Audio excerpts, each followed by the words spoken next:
Next ہے ام المؤمنین حضرت زینب بنت جحش بن رعاب رضی اللہ عنہا. یہ نبی صلی اللہ علیہ وسلم کی پھوپھی امیمہ بنت عبد المطلب کی صاحبزادی تھی، آپ کی پھوپھی ذات تھی. ان کی شادی حضرت زید بن حارثہ سے کی گئی، لیکن دونوں میں ہم آہنگی نہ ہو سکی، حتیٰ کہ حضرت زید نے طلاق دے دی، چونکہ نبی صلی اللہ علیہ وسلم نے ان کو اپنا متبنہ لے پالک بنا رکھا تھا، اور اس کی وجہ سے انہیں زید بن محمد کہا جاتا تھا. اور اہل جاہلیت میں رواج تھا کہ وہ متبنہ بیٹے کی بیوی کو متبنہ بنانے والے باپ پر اسی طرح حرام سمجھتے تھے جیسے حقیقی بیٹے کی بیوی ہو، یعنی اس سے پھر شادی نہیں کرتے تھے اگر وہ منہ بولا بیٹا طلاق دے دے، کیونکہ حقیقی بیٹے کی بیوی کی طرح سمجھتے تھے. اس لیے جب حضرت زید سے حضرت زینب کی عدت گزر چکی تو اللہ تعالی نے 7 آسمانوں کے اوپر سے نبی صلی اللہ علیہ وسلم کے ساتھ ان کی شادی کر دی اور متبنہ بنانے کے عمل کو لغو قرار دیا. ایک رسم توڑنی تھی. سورۃ الاحزاب میں اس کی تفصیلات موجود ہیں. یہ ذی القعدہ 5 ہجری کا واقعہ ہے اور کہا جاتا ہے کہ 4 ہجری میں کسی وقت یہ بات پیش آئی. حضرت زینب بڑی عبادت گزار اور زبردست صدقہ کرنے والی خاتون تھی. 53 سال کی عمر میں 20 ہجری میں ان کی وفات ہوئی. نبی صلی اللہ علیہ وسلم کی وفات کے بعد امہات المومنین میں سے سب سے پہلے انہی نے وفات پائی. حضرت عمر بن خطاب نے نماز جنازہ پڑھائی اور بقیع میں دفن کی گئی. ساری ازواج بقیع میں دفن ہو رہی ہیں. حضرت زینب کو اس بات پر بہت فخر ہوتا تھا کہ ان کا نکاح اللہ تعالیٰ نے کیا ہے اور 7 آسمانوں کے اوپر ہوا ہے، یعنی یہ ان کی اسپیشلٹی تھی اور اس پر وہ بہت خوش ہوتی تھی.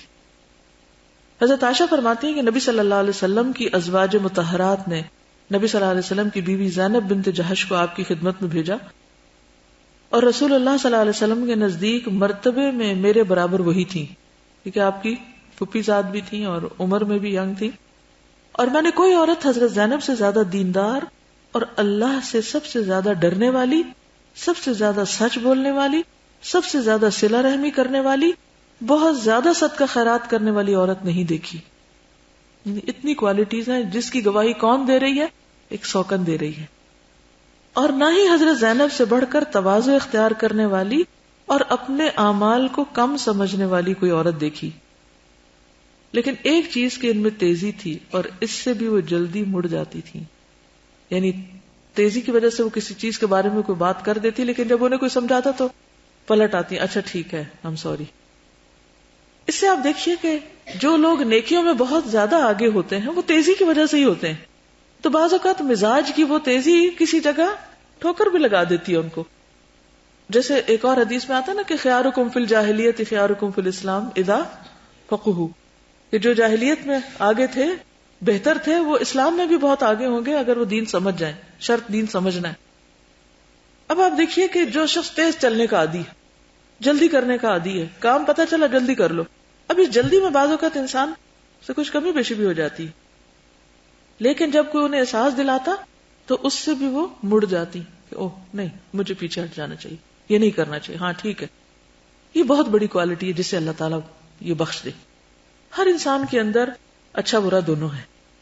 کچھ لوگ اپنے اچھے پہ اتنا کام کرتے کہ بہت زیادہ اچھائیوں میں آگے نکل جاتے ہیں، لیکن اس کا یہ مطلب نہیں کہ ان کے اندر سے ساری خامیاں ختم ہو جاتی ہیں.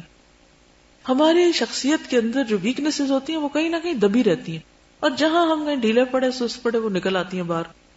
پھر ہم پھسل جاتے ہیں، پھر ہم سے کوئی غلطی ہو کے رہتی ہے. یہ نہیں ہو سکتا کہ ہم معصوم بن جائیں، ہو جائے گی کیونکہ ہماری شخصیت کا حصہ ہے. لیکن جس وقت ہمیں پتا چلے، ضمیر بتا دیتا ہے نا اپنا بھی یا کوئی اور بتا دے، تو اس وقت غلطی پہ اڑنا نہیں چاہیے. شیطان کا قصور کیا ہے جس کی وجہ سے وہ اللہ کا مبغوض بن گیا؟ کیا قصور ہے؟ اڑ گیا تھا. اڑنا نہیں چاہیے.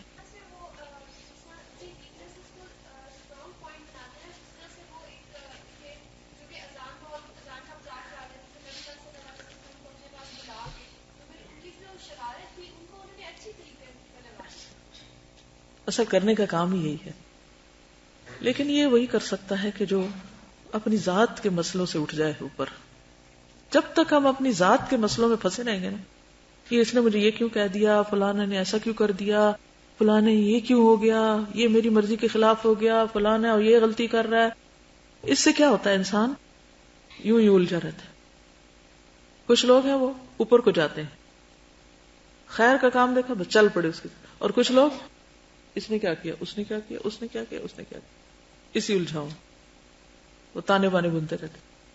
یہ اس سے نکل ہی نہیں سکتے، یہ آگے بڑھ ہی نہیں سکتے.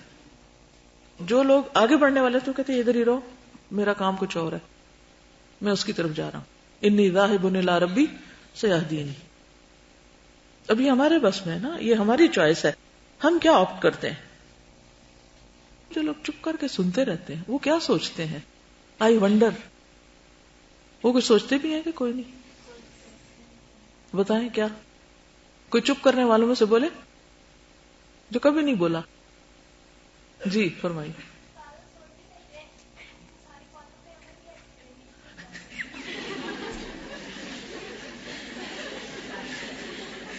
یہ پڑھنا پریشانی میں اضافے کا ذریعہ ہے. دیکھیے مجھے ہمیشہ زندگی ایک سفر کی طرح لگتی ہے نا. سفر میں کچھ چیزیں تو پلاننگ کا حصہ ہوتی ہیں، اس کے مطابق پیش آتی ہیں، کچھ ان پلانڈ آ جاتی ہیں. اس وقت کیا کرتا ہے انسان؟ نہیں، اس وقت وہ چیزیں کام آتی ہیں جو آپ نے سیکھی ہوتی ہیں، آپ کو پتہ ہوتی ہیں، آپ جانتے ہوتے ہیں، تو وہ وہاں سے اٹھا کے آپ کر لیتے ہیں. تو یہ سارا علم ضروری نہیں کہ ان میں سے آپ ایک لسٹ بنا لیں اور پھر آج کے اچھا یہ بھی ہو گیا، آج یہ بھی ہو گیا، یہ ہو گیا اور یہ نہیں ہوا. ایسے نہیں. یہ ساری چیزیں آپ کی ذہنی وسعت کا ذریعہ ہیں. ٹھیک ہے. اور مختلف لوگوں کے لیے مختلف شخصیات رول ماڈل ہوتی ہیں. اللہ تعالیٰ چاہتے تو ایک حضرت عائشہ کافی نہیں تھی؟ سب کچھ انہیں کو سکھا دیتے، کافی تھی نا. یہ سب شادیاں اللہ کی مرضی سے ہوئی ہیں، اللہ کے فیصلے سے ہوئی ہیں، خاص مقصد کے لیے ہوئی. تو کیا وجہ تھی؟ کیونکہ سب کے لیے حضرت عائشہ رول ماڈل نہیں ہو سکتی، کیونکہ سب کی سچویشن حضرت عائشہ کی طرح نہیں ہے. نہ ان کے پاس اتنی ذہانت ہے، نہ ان کے پاس اتنی قابلیت، نہ وہ فرق ہے. اب وہ تو ڈپریشن کا شکار ہو جائے تو ہم تو حضرت عائشہ بن ہی نہیں سکتے. اب کیا کریں؟ کچھ بھی نہیں کر سکتے. نہیں، آپ حضرت حفصہ کا رول ماڈل دیکھ لیں. اچھا وہ بھی نہیں، چلیں حضرت ام سلمہ کو دیکھ لیں. اچھا یہ بھی میرے حالات سے تو مطابقت نہیں. اچھا تو آپ پھر حضرت زینب کا رول ماڈل دیکھ لیں. ٹھیک ہے، اب کم ہو گئی باتیں. ٹھیک ہے نا. اس سے حکمت بھی سمجھ آتی ہے نا، اتنی شادیاں کیوں. ان سب کے اندر ہمارے لیے سیکھنے کی کوئی بات ہے. چاہے تو آپ ہر ایک میں سے ایک ایک لے لیں، چاہے تو کسی ایک خاص چیز سے اپنے آپ کو ایسوسیٹ کر لیں کہ ان کی سچویشن میری سچویشن کے قریب ہے تو مجھے یہ راستہ زیادہ سوٹ کرتا ہے. Open choice. اور اگر ان میں سے کوئی بھی نہیں مثلا تو اگلے مرحلے پر حیات صحابیات لے لیں. ٹھیک ہے نا، ان میں سے کسی کو لے لیں. اصل چیز ہے ہمیں صراط الذین انعمت علیہم، اپنی کامیابی کے لیے ان لوگوں کا راستہ اختیار کرنا ہے جن پہ اللہ نے انعام فرمایا. میرے نزدیک ازواج مطہرات پر اللہ کا بہت بڑا انعام تھا. ان کو اللہ نے اپنے حبیب کے گھر کے لیے چنا. تو ضرور گہری نظر سے مطالعہ کرنا چاہیے کہ کیا کوالٹی تھی، اللہ کو ان کا کیا پسند آ گیا، انہوں نے کیا کیا تھا کہ اللہ تعالیٰ کو یہ پسند آ گئی اور ان کو اتنا اعلیٰ مقام دیا کہ امہات المومنین. یہ ایک ٹائٹل ہے، یہ ہر ایک کو نہیں ملتا. اچھا میں بھی کوئی ایک کام ان میں سے کر لوں جو یہ کرتی تھی، شاید اللہ تعالیٰ مجھے بھی پسند کر لے اور ہمارے بھی درجے بلند کر دے اور ہماری نجات ہو جائے اور آخرت میں ہم عذاب سے بچ جائیں. یہ ہے نا کامیابی. ذالک هو الفوز العظیم. دنیا میں آپ نے بڑی سے بڑی ڈگری لے لی، بڑی سے بڑی جاب کر لی، زبردست آپ نے کوئی بزنس یا پروفیشن اختیار کیا، بہت سکسیسفل وومن بن گئی، آپ نے دنیا کو اوپر نیچے کر دیا، لیکن اگر اللہ کی نظر میں آپ کا کوئی مقام نہیں، کچھ فائدہ نہیں، کچھ بھی.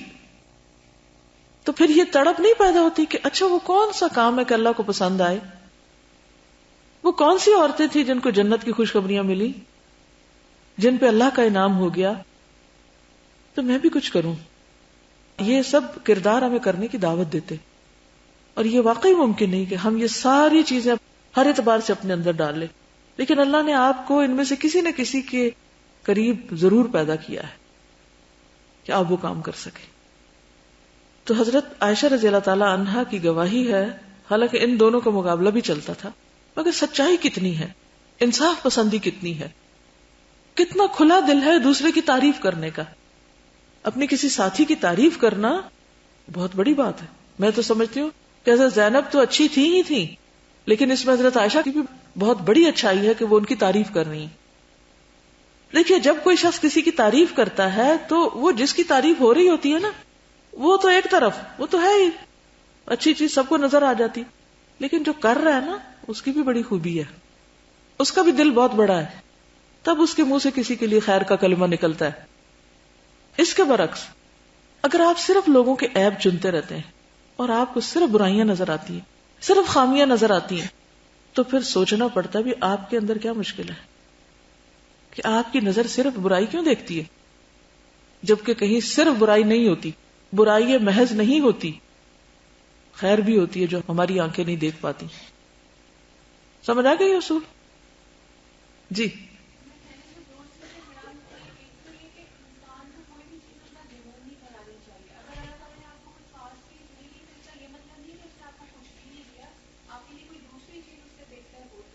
بالکل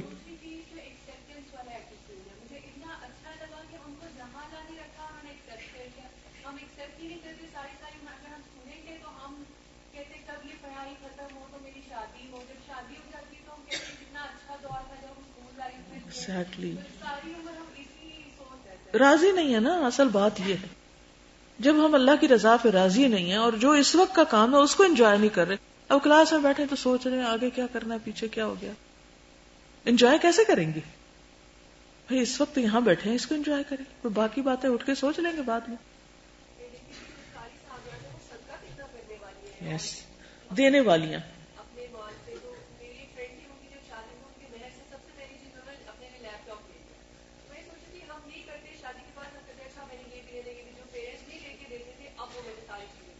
اور بہت سی خواتین تو صرف زیور خریدتی ہیں، مزید پھر زکوٰۃ نہیں دیتی، شوہر پہ ڈال دیتی، پھر اس زیور کو بچوں میں تقسیم کر کے بیٹھی ہوتی ہیں، پھر زکوٰۃ نہیں دیتی، نہ خود پہنتی ہیں نہ اس کو کسی کام لاتی ہیں، بس حرص مال جمع کرنے کی، نہ ادھر کے نہ ادھر کے.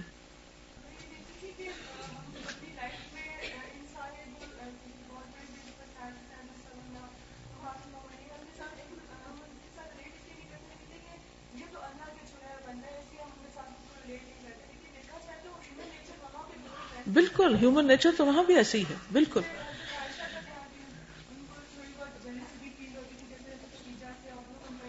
قدرتی بات ہے، کوئی بات.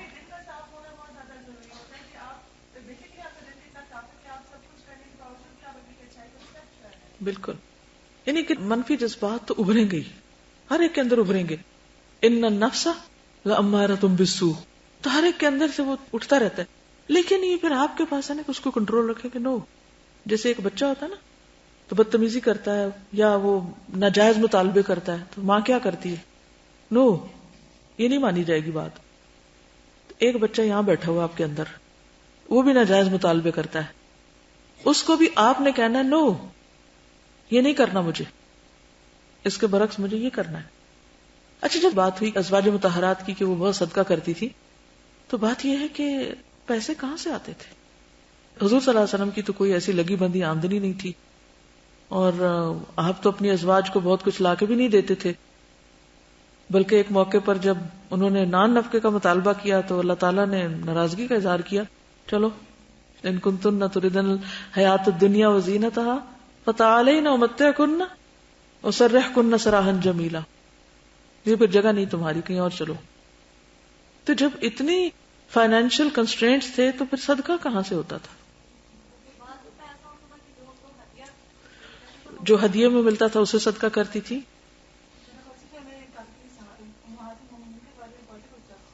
جی ہاں، خود اپنے ہاتھ سے کام کر کے محنت کر کے جو کماتی تھی اس میں سے صدقہ کرتی تھی. حضرت عائشہ کہتی ہیں کہ رسول اللہ صلی اللہ علیہ وسلم نے فرمایا تم میں سے مجھ سے سب سے پہلے وہ ملے گی جس کے ہاتھ زیادہ لمبے ہوں گے. تو ساری ازواج مطہرات اپنے اپنے ہاتھ ناپنے لگی تاکہ پتہ چلے کس کے ہاتھ لمبے ہیں. حضرت عائشہ فرماتی ہیں کہ ہمیں سب سے زیادہ لمبے ہاتھ حضرت زینب کے تھے، کیونکہ وہ اپنے ہاتھ سے محنت کرتی ہیں اور صدقہ خیرات دیتی تھی، یعنی ان کی وفات سب سے پہلے ہوئی تھی اور وہ خود کام کر کے صدقہ کرتی تھی۔ یہ صحیح مسلم کی حدیث ہے 6470۔ پھر ہے ام المؤمنین حضرت جویریہ بنت الحارث رئیس بن المستلق کی بیٹی۔ یہ شعبان 6 ہجری میں غزوہ بن المستلق کے دوران قید کی گئی اور حضرت ثابت بن قیس کے حصے میں آئی۔ انہوں نے طے کیا کہ ایک مخصوص رقم ادا کر کے آزاد ہو جائیں۔ نبی صلی اللہ علیہ وسلم نے ان کی طرف سے مقرر رقم ادا کر کے آزاد کر دیا اور شادی کر لی۔ یہ دیکھ کر مسلمانوں نے بن المستلق کے 100 گھرانے آزاد کر دیے اور کہا کہ یہ لوگ رسول اللہ صلی اللہ علیہ وسلم کے سسرالی ہیں۔ چنانچہ یہ اپنی قوم کے لیے بڑی بابرکت خاتون ثابت ہوئی۔ 65 سال کی عمر میں ربیع الاول میں 56 ہجری میں 56 ہجری میں اور کہا جاتا ہے کہ 55 ہجری میں وفات پائی۔ 10 مائنس کر لیجئے 45 ایئر۔ یہ پیریڈ میں اس لیے آپ کو خاص طور پہ ہائی لائٹ کر کے دکھاتی ہوں کہ بیوگی کا عرصہ کتنا لمبا ہے لیکن کتنا پروڈکٹیو ہے۔ تو جویریہ بنت الحارث جو ہیں وہ سردار کی بیٹی ہیں اور بہت بابرکت ثابت ہوئی اپنی قوم کے لیے۔ نبی صلی اللہ علیہ وسلم جمعہ کے دن حضرت جویریہ کے پاس آئے، وہ روزے سے تھی۔ آپ نے فرمایا کہ کل تم نے روزہ رکھا تھا؟ انہوں نے کہا نہیں۔ آپ نے پوچھا کہ کیا کل روزہ رکھنے کا ارادہ ہے؟ انہوں نے جواب دیا نہیں۔ فرمایا پھر افطار کر لو، کیونکہ اکیلے جمعے کا روزہ رکھنا پسندیدہ نہیں، یا تو جمعرات جمعہ 2 رکھے جائے یا جمعہ ہفتہ، کیونکہ جمعہ کا دن ایک طرح سے عید کا دن ہے مسلمانوں کے لیے۔ یا تو کوئی روٹین میں اگر کوئی قضا روزے رکھ رہے ہیں یا کچھ اس طرح کی تو الگ بات ہے، لیکن خاص طور پر جمعے کا روزہ نہیں رکھنا چاہیے۔ جویریہ رضی اللہ عنہا سے روایت ہے کہ نبی صلی اللہ علیہ وسلم صبح کے وقت ہی نماز ادا کرنے کے بعد ان کے پاس سے چلے گئے۔ وہ اپنی جائے نماز پر بیٹھی ہوئی تھی، پھر دن چڑھے واپس آئے، وہیں بیٹھی ہوئی تھی۔ آپ نے فرمایا جس وقت سے میں تمہارے پاس سے گیا ہوں تم اسی طرح بیٹھی ہو؟ انہوں نے کہا جی ہاں۔ آپ نے فرمایا میں نے تمہارے بعد 4 کلمات 3 بار کہے ہیں کہ اگر تمہارے آج کے سارے کلمات کو ان کے ساتھ وزن کیا جائے تو ان کلمات کا جو میں نے کہے ہیں وزن زیادہ ہوگا۔ کون سے تھے؟ سبحان اللہ وبحمدہ عدد خلقہ ورضا نفسہ وزنۃ عرشہ ومداد کلماتہ۔ اللہ کی تعریف اور اس کی پاکی ہے اس کی مخلوق کی تعداد کے برابر، اور اس کی رضا اور اس کے عرش کے وزن اور اس کے کلمات کی سیاہی کے برابر۔ صحیح مسلم کی حدیث ہے۔ نبی صلی اللہ علیہ وسلم نے ان کا نام جویریہ رکھا تھا۔ ابن عباس کہتے ہیں کہ ان کا نام برہ تھا۔ برہ کہتے ہیں نیک کو، نیک بی بی۔ نبی صلی اللہ علیہ وسلم نے اس نام کو اچھا نہ سمجھا اور بدل کر جویریہ رکھ دیا۔ اس بات کی ناپسندیدگی کی وجہ یہ ہے کہ یوں کہا جائے کہ نبی صلی اللہ علیہ وسلم برہ کے پاس سے نکل کر آ رہے ہیں، یعنی کہ برہ کے گھر میں تھے وہاں سے آ رہے تھے، تو نیکی سے آ رہے ہیں نکل کے، تو نیکی چھوڑ کے آ رہے ہیں۔ ویسے بھی لا تزکوا انفسکم بل اللہ یزکی من یشاء، اپنا نام نیک بی بی نہیں رکھنا چاہیے، اللہ ہی کو پتا ہے کہ کون کتنا نیک ہے۔ ٹھیک۔ پھر ہے ام المؤمنین حضرت ام حبیبہ رملہ بنت ابی سفیان۔ یہ عبید اللہ بن جہش کے عقد میں تھی، اور جب ان سے حبیبہ پیدا ہوئی تو ان کی نسبت سے ان کی کنیت ام حبیبہ پڑ گئی۔ ٹھیک ہے، بیٹی کی طرف نسبت تھی کنیت۔ انہوں نے عبید اللہ کے ساتھ حبشہ ہجرت کی تھی، وہ وہاں جا کر نصرانی ہو گئے، عیسائی ہو گئے، اور ارتداد ہی کی حالت میں وفات پا گیا، مگر ام حبیبہ اسلام پر قائم رہی۔ اس استقامت کی وجہ سے ان کو یہ اعزاز ملا تھا، ورنہ عام طور پر تو عورتیں شوہر کے دین پر ہوتی، وہ اپنی عقل استعمال نہیں کرتی۔ جب رسول اللہ صلی اللہ علیہ وسلم نے عمرو بن امیہ ضمری کو نامہ مبارک دے کر نجاشی کے پاس روانہ کیا تو اسے حکم دیا کہ ام حبیبہ کا نکاح نبی صلی اللہ علیہ وسلم سے کر دے۔ چنانچہ نجاشی نے آپ سے ان کا نکاح کر دیا اور اپنے پاس سے 400 دینار، دینار سونے کا سکہ ہوتا ہے یا چاندی کا؟ سونے کا، مہر دے کر شرحبیل بن حسنہ کے ساتھ انہیں روانہ کر دیا۔ رسول اللہ صلی اللہ علیہ وسلم کی خیبر سے واپسی پر سفر یا ربیع الاول 7 ہجری میں ان کی رخصتی ہوئی تھی۔ کتنے سال رہی ساتھ؟ 2-3 سال۔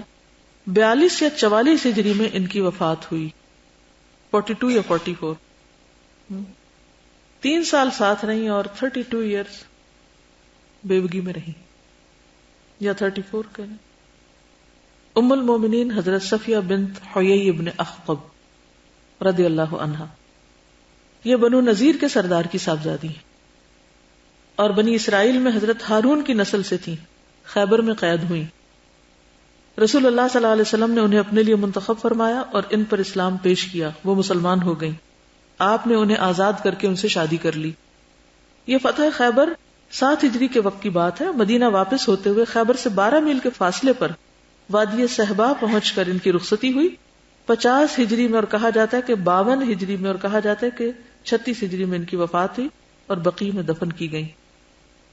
تو آپ دیکھیے کہ اگر ہم 50 ہجری کو لیں تو 40 سال بنتی ہے بیوگی کی زندگی، 52 لیں تو 42 سال بنتی ہے، اگر 36 لیں تو بھی 26 سال بنتی ہے۔ کوارٹر آف سینچری کو کم وقت نہیں ہے۔ حضرت انس سے مروی ہے کہ ایک مرتبہ حضرت صفیہ کو پتہ چلا کہ حضرت حفصہ نے ان کے بارے میں کہا کہ وہ یہودی کی بیٹی ہیں۔ اس پر وہ رونے لگیں۔ اتفاقاً نبی صلی اللہ علیہ وسلم تشریف لائے تو وہ رو رہی تھی۔ نبی صلی اللہ علیہ وسلم نے پوچھا کہ کیا ہوا؟ بتایا کہ حفصہ نے میرے متعلق کہا کہ میں یہودی کی بیٹی ہوں۔ نبی صلی اللہ علیہ وسلم نے فرمایا تم ایک نبی کی بیٹی ہو، یعنی حضرت موسیٰ کی اولاد میں سے، تمہارے چچا بھی نبی تھے یعنی حضرت ہارون، تم خود ایک نبی کے نکاح میں ہو، اور تم کس چیز پہ فخر کرنا چاہتی ہو؟ اور حفصہ سے کہا حفصہ اللہ سے ڈرا کرو۔ یہ جھگڑا نپٹانے کا اتنا اچھا طریقہ ہے۔ ہمارے والد مرحوم جو تھے، جب بہن بھائی تھے، ہم 12 بہن بھائی تھے ماشاءاللہ، اور وہ گھر میں ایک میلہ ہوتا تھا تو بچے آپس میں 7 بھائی تھے میرے، تو وہ بہت جھگڑالو بھی ہوتے ہیں نا لڑکے، لڑائی جھگڑا کر کے تو وہ آ جاتے تھے والد کے پاس، جیسے ہم پڑھ رہے ہوتے تھے کوئی کام، تو وہ کہتے تھے مجھے فلاں نے مارا ہے، اس نے یہ کام کیا ہے، تو وہ کہتے تھے اچھا فلاں یہ نہ کیا کرو، بس اتنی سی بات، اچھا تم چپ کر جاؤ اور فلاں تم یہ نہ کیا کرو، خلاص۔ تو بات یہ ہے کہ بعض اوقات ہم وہ چھوٹی سی بات ہوتی ہے اسے اتنا بڑا ایشو بنا لیتے ہیں، اس کو طلب کر، اس کو مار پٹائی کر، اس کی بعض اوقات ایک فریق کی سن کے ایکشن لے لو تو اس سے اور خرابیاں پیدا ہوتی ہیں۔ جتنے بھی جھگڑے فساد کی باتیں ہیں ان پر کم سے کم اگر بات کی جائے تو وہ ٹھنڈے ہونے لگتے ہیں۔ آگ بھڑکی ہوتی ہے نا، اور اگر ان کو بہت ایشو بنایا جائے تو وہ شعلے اور بھڑکنے لگتے ہیں۔ باہر ٹھنڈا تو ان کو بھی ہونا ہی ہوتا ہے ایک وقت، لیکن اور چیزیں جلا کے پھر ہوتے ہیں۔ یہ انہی کے بارے میں حضرت عائشہ نے کہا تھا کہ ان کا قد چھوٹا ہے، تو آپ نے فرمایا تم نے ایسا کلمہ کہا کہ سمندر میں ملا دیا جائے تو بھی کڑوا۔ اس سے یہ بھی پتہ چلتا ہے کہ محبت ایک طرف لیکن اصلاح ساتھ ساتھ، محبت اصلاح کی راہ میں رکاوٹ نہیں بنی۔ اور پھر یہ ہے کہ آپ دوسرے ازواج کا دفاع بھی کرتے تھے، یعنی کتنے بہترین شوہر تھے کہ آپس میں ان کو الجھنے نہیں دیا، ہر ایک کو اپنے مقام پر رکھا۔ اور وہ حدیث یاد ہوگی کہ جب ایک دفعہ نبی صلی اللہ علیہ وسلم حضرت صفیہ سے ناراض تھے تو حضرت صفیہ نے ان سے کہا حضرت عائشہ سے کہ تم میری طرف سے حضور کو راضی کر دو تو میں تمہیں اپنی باری دیتی ہوں۔ تو اس پر انہوں نے پھر کہا کہ ٹھیک ہے۔ یعنی ازواج کو یہ بات پتہ تھی کہ حضور صلی اللہ علیہ وسلم حضرت عائشہ کی بات مانتے ہیں یا وہ ان کی زیادہ محبوب ہیں، انہوں نے اس چیز کو ایکسپٹ کر لیا تھا۔ دیکھیے یہ بھی ایکسپٹنس کی بات ہے۔ مثلا ایک شوہر کی 2 بیویاں ہیں اور ایک عورت کو یہ پتہ چل جاتا ہے کہ میرا شوہر مجھ سے زیادہ دوسری کو چاہتا ہے۔ اب یہ وہی بات جو ایک دن پہلے میں نے کی تھی کہ یہ حضور صلی اللہ علیہ وسلم نے جیسے اپنے بارے میں فرمایا تھا نا کہ ظاہری چیزوں پہ تو میں تقسیم کرتا ہوں اور اللہ جس چیز پہ میرا اختیار نہیں اس کو نہ پکڑنا مجھ کو۔ یعنی دل کا معاملہ ایسا ہے کہ ایک شخص دوسرے کے مقابلے میں قدرتی طور پر آپ کو زیادہ اچھا لگتا ہے، آپ لاکھ یہ کہیں گے نہیں میں نے اس کی محبت میں کمی کرنی ہے اور اس کی محبت زیادہ کرنی ہے، تو یہ نہیں پاسبل۔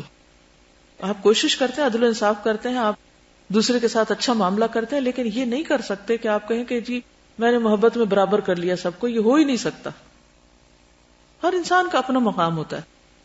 اب جب آپ کو پتہ چل جائے کہ میرا وہ مقام نہیں ہے جو اس شخص کا ہے، اس کو بھی ایکسپٹ کر لینا چاہیے، اس کے پیچھے نہیں پڑنا چاہیے اس بات کے، کیونکہ ایکسپٹ کرنے سے کیا ہوگا، آپ کو اطمینان ہو جائے گا، کیونکہ اللہ کی تقدیر پہ اگر انسان راضی ہو جائے، کیونکہ آپ نے فرمایا کہ اللہ ھذا قسمتی، یہ میری تقسیم ہے، یعنی جو مال و متاع کے معاملے میں، لیکن یہ جو محبت کا معاملہ ہے دل تیرے اختیار میں ہے، تو وہ تقسیم اس طرح نہیں ہو سکتی۔ قرآن پاک نے بھی کہا ہے کہ تم عدل کر ہی نہیں سکتے ولو حرصتم، خواہ کتنا بھی چاہو عدل ہو ہی نہیں سکتا پورا۔ تو اس کا مطلب ہے کہ اگر ہو ہی نہیں سکتا تو شادی دوسری نہیں ہونی چاہیے، وہ ایک الگ ایشو ہے۔ لیکن اب کسی وجہ سے اگر کسی نے ایک سے زیادہ شادی کر لی تو عدل مال و متاع میں تو ہو سکتا ہے، بھی اس کو ایک پلاٹ دے تو دوسری کو بھی دے دو، خلاص یہ ہو گیا عدل۔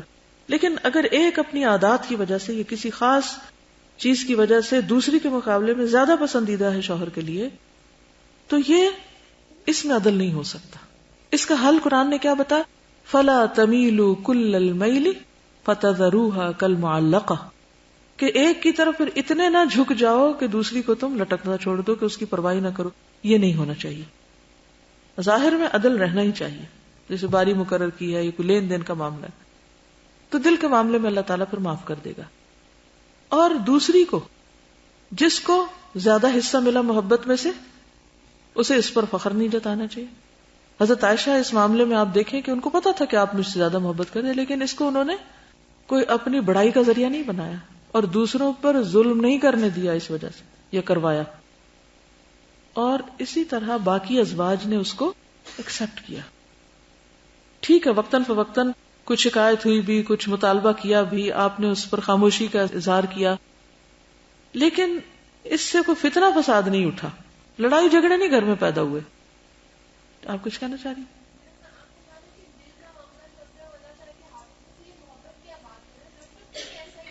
جی ہاں، کہ کچھ لوگوں سے چڑ ہوتی ہے تو آپ کنٹرول نہیں کر سکتے، لیکن اس چڑ کی بنا پر ان کے ساتھ ظلم اور زیادتی نہ کریں، کیونکہ یہ امتحان ہے ہمارے. اصل بات یہ ہے، کسی کے اللہ دل میں محبت ڈال دیتا ہے، اس معاملے میں ہم انصاف سے ہٹ جاتے ہیں. کسی کی نفرت ڈال دیتے ہیں، اس میں ہم انصاف سے ہٹ جاتے ہیں. یہ نہیں ہونا چاہیے. لوگوں کی عزت، احترام، ان کے حقوق کا لحاظ پاس، کہ اللہ نے جس کو مجھ سے بڑا بنایا میں اس کی بڑائی مانتی، چاہے میں اس کو نہیں بھی پسند کرتی. ضروری تو نہیں کہ جس کا آپ احترام کرتے ہیں لازماً آپ اس کو پسند ہی کریں. اب والدین، بعض اوقات والدین لوگوں کو بہت عزیز ہوتے ہیں اور بعض لوگ اپنے والدین سے اتنی محبت نہیں کرتے، کوئی بھی وجہ ہو سکتی. اب اس بنا پر کہ چونکہ ہمیں ہمارے والدین یہ اور یہ غلط کام کرتے ہیں، ہم ان سے محبت نہیں کرتے تو ہم ان کا احترام نہیں کرتے. دس از رانگ. نہیں محبت خلاص، لیکن اللہ نے ان کا ایک مقام رکھا ہے، آپ کو کیا کرنا ہے؟ وہ مقام دینا ہے. اس سے نہیں آپ رک سکتے، اس پہ پوچھ ہو جائے گی، پکڑ ہو جائے گی. جی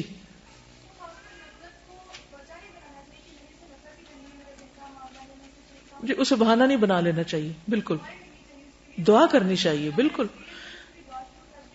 جی ہاں. دیکھیے دعا تو ایک لازمی حصہ ہے نا ہر مسئلے کا حل. اس وقت ہم صرف پریکٹیکل اسپیکٹ کو دیکھ رہے ہیں، ٹھیک ہے؟ یعنی دعا از آلویز دیئر. ہر لمحے کوئی چھوٹے سا بھی مسئلہ ہے نا تو فوراً دعا شروع کر دیں، اس سے تو ہم باہر آ ہی نہیں سکتے. That is ultimate solution. ام المؤمنین حضرت میمونہ بنت حارث الہلالیہ، یہ حضرت عباس کی بیوی ام الفضل لبابہ الکبریٰ بنت حارث ہلالیہ کی بہن ہے، سسٹر.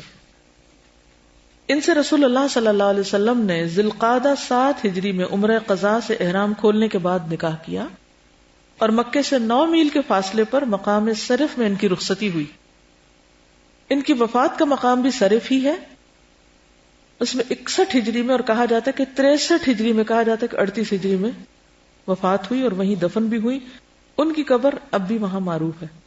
اگر 63 میں وفات ہوئی تو پھر آپ دیکھیے 53 ایئرز بنتے ہیں، ادروائز 28، یعنی 20 سال تو ہر ایک اسی طرح گزارتا ہے. ان کی 4 بہنیں ہیں، میمونہ، ام الفضل، سلمہ، اسماء بنت امیس. اسماء ان کی اخیافی بہن ہے ماں کی طرف سے، اسی لیے باپ کا نام فرق ہے. یزید بن اسم کہتے ہیں کہ نبی صلی اللہ علیہ وسلم کی بیوی میمونہ مکہ میں بیمار ہو گئی اور ان کے پاس ان کے بھائی کے بچوں میں سے کوئی بھی نہیں تھا. کہنے لگی مجھے مکہ سے باہر لے جاؤ، مجھے یہاں موت نہیں آنی. رسول اللہ صلی اللہ علیہ وسلم نے مجھے بتایا تھا کہ میں مکہ میں فوت نہیں ہوں گی. لوگوں نے انہیں سوار کیا، مقام صرف پر اس درخت کے پاس لے آئے جہاں نبی صلی اللہ علیہ وسلم سے ان کا نکاح ہوا تھا، وہاں فوت ہوئی. یزید کہتے ہیں جب ہم نے انہیں ان کی قبر میں رکھا تو میں نے اپنی چادر لی اور اسے قبر میں ان کے رخسار کے نیچے رکھ دیا. ابن عباس نے پکڑا اور پھینک دیا. کہا ہوگا کہ بدعت ہے، یہ کیا کر رہے تھے. عطا بن نبی رواح کہتے تابعی ہیں، ہم لوگ صرف نامی مقام پر میمونہ رضی اللہ عنہا کے جنازے میں ابن عباس کے ساتھ موجود تھے.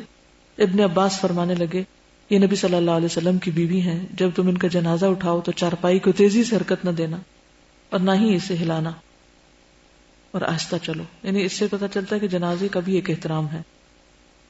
محمد بن عمر کہتے ہیں کہ ایک مرتبہ میں ابن عباس کی خدمت میں جمعہ کے اگلے دن حاضر ہوا. اس وقت ام المومنین میمونہ کے گھر میں تھے، ان کے بھانجے تھے نا، کیونکہ میمونہ رضی اللہ تعالی عنہا نے انہیں وصیت فرمائی تھی ابن عباس جب جمعہ کی نماز پڑھ لیتے تو ان کے لیے وہاں گدا بچھا دیا جاتا تھا، وہ لوگوں کے سوالات کا جواب دینے کے لیے وہاں آ کر بیٹھ جاتے تھے۔